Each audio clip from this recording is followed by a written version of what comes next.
your circumstance doesn't affect God or change God, and your circumstances and your situations should not change your view of God and who He is, right?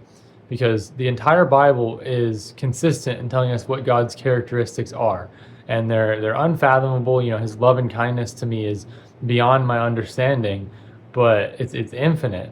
But the entire Bible, from all these different authors throughout all of history, point to God and His specific characteristics, like being, holy, which means set apart and higher than we can understand, in His justice and in His love. But then also the characteristics of He is omniscient, He knows everything.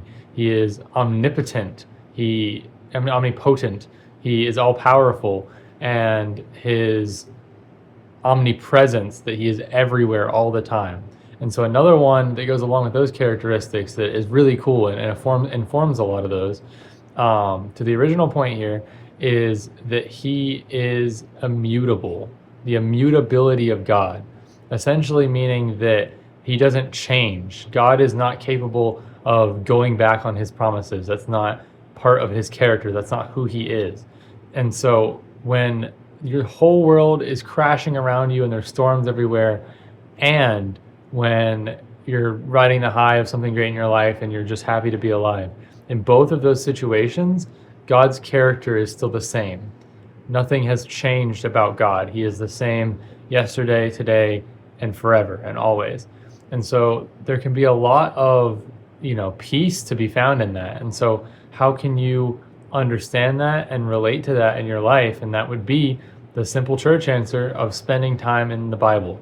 When you spend time with God in the Bible, then you will be profoundly aware of not only the peace and kindness and joy and love that He is giving to you, but also His presence here with you, that He gives you so much and helps you along and wants what's best for you. And if you'll listen to Him, His ways might seem wrong or not desirable to you, and that's where you can be curious and see why His way is better.